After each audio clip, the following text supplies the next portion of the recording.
Hey everybody, thank you guys for stopping by at New Game Plus Expo. My name is Sami and here with Access Games, and we're going to bring you some Horgihugh and Friends. We recently announced this game just a while ago at our own show at All Access, and I'm really excited to bring this shmup, side-scrolling shmup to you guys. So first and foremost, I want to say that we will be doing this game, Horgihugh and Friends, showing you guys the gameplay, a little bit about how it's supposed to work and play, and then in about 30 minutes I'll be playing a little bit of Variable Barricade, an otome game that recently came out just not too long ago, like last month, and I love dearly, and I can't wait to show you guys that game as well. So this is Horgihugh and Friends. Horgihugh and Friends is a pretty simple arcade retro style shmup, and there's a lot of charm to this game. Not only is it that just, you know, it's like a bunch of cute animals playing or shooting fighter planes, but also that the music's really good, the art's very neat, and there's a lot of like customizable stuff that you can see right here. So this is like a little ship that can come in every now and then, and you can buy different interesting upgrades, like how your missiles will change, how your bombs will change. A lot of these stuff actually will change the way that you play, which is very fun. So I'm gonna buy these ones right here, and you can see that the bombs now, instead of like drooping downwards, they just go straight forward. I kind of prefer that a little bit more with how I play. There you go. So once you get a few power-ups, then you get your other friend here. And once you get your other friend over here, you get to actually control both of them. And what's really cool is that while controlling both of them, one of them is invincible. So your buddy right here is invincible, and he has the ability to go through walls and stuff like that, like this. And that adds a lot of very fun and exciting ways to play the game, which is really fun. Oh no! I should have started this stream by saying, although I am not a professional video game player, I do play one on TV, so please cut me some slack. Oh, we already messed up here. I should make the game a little bit bigger, shouldn't I? There you go. Sorry about that, folks. So this is why, if I got to this part of the stage without losing too much, I would have been able to carry. Oh. All right, we got him. We got my buddy back. All right. Ah! All right. This one. Sorry. I'm gonna go with the little extra, the ring gun that is also very good on this stage that I actually just lost as soon as I got it. No big deal. Oh, you know what? I also forgot to mention is that the game also has an invincibility mechanic with this sort of like loop-de-loop thing. And the loop-de-loop thing, oh no, the loop-de-loop thing is attached to that blue bar that you see right there. So it has a little bit of a cooldown, but it helps you get through some sticky situations.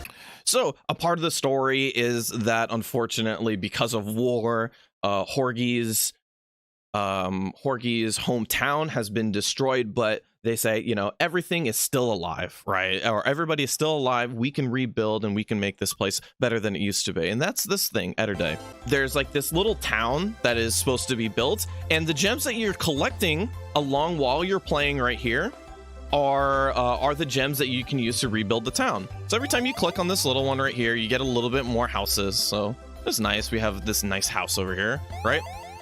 As we continue along, we can build more and more houses.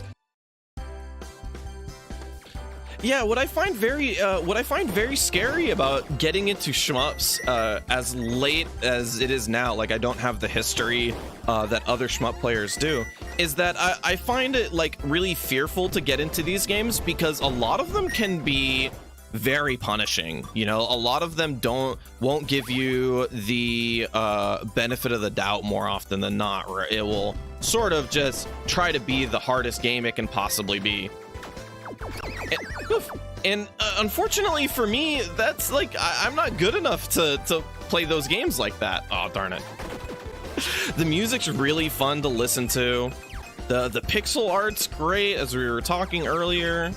So it's really just like a very fun game to play through, even if you are getting challenged by the genre's aspects, or the genre's, you know, the things that people normally come to the genre for. Let's get one more life, try to extend this gameplay for as long as I possibly can. All right, cool. We got to the last boss. This is basically what I wanted to get to. I really like this boss. There's a lot of really fun mechanics. Oh no.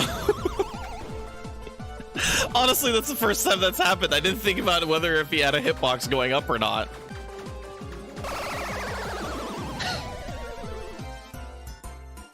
Okay, so not as good as I wanted to do on stream. So unfortunately, I don't get to show off my pro gamer skills today. It'd be like that sometimes. What's really wonderful about this game is that with all of this, it is actually only $29.99. So if you guys are really looking forward to a shmup that is cute, has a lot of really fun music, go and give this a look. We have this game up for pre-order right now at the Access Store. I would really encourage you guys to buy this one because as I've been playing it, it's been a lot of fun. What's really fun about this game, I think that makes it different from all the other otome games that I've been playing, and the reason why I was so excited for it when it first came out was that it is a rom-com. It's a romantic comedy style otome game, and if you've ever been to my stream or ever heard me talk, I'm a big rom-com fan. What is also really cool about this game specifically is that for Variable Barricade, we have a fully voiced protagonist. So the main character, Tojo Hibari, is a fully voiced character, which is atypical for an otome game. Chat, I had recently shut down a second ago. I shut down some people talking about Jacques Jean. I wanted to say that I am so excited for that game. When it first was brought to me, oh man, just the artwork is gorgeous. Gorgeous artwork. I really couldn't believe it. Like in front, like when looking at the game itself, I was like, this is one of the prettiest just art in general that I've seen. Yeah, I've learned more and more that like a lot of the voice actors end up having, you know, good voices, so they go into singing as well. But that doesn't make me any less mad because they're so good at both. So here, just to go back to the game. So Hibari wants to know more about these random guys that showed up, right? And so when she asks her butler, hey, what about these guys? She is looking through their background papers with utter disbelief because every one of these characters has, you know, looks very good, right? Has all of these wonderful things about them. But, so one's had marriage fraud. This character, Taiga, is a gambling addict. Shion, oh god, Shion taught me a lot. Is a kept person, which means basically people pay him for his presence, let's say. And then this character, which is the character I currently am playing through on my own, on the Access channel, I should say, Nayuta, just is a horrible moron. So as you can see right here, even the way that you progress through the story is different from a lot of other otome games. So you can see we have this like really cool sort of game board that you have to put on because there's a lot of that sort of like chess theme to the game, as you can see with the checkerboards and stuff like that, and these people sort of vying in strategy on how to get Hibari's love, and Hibari's sort of defending herself from these suitors.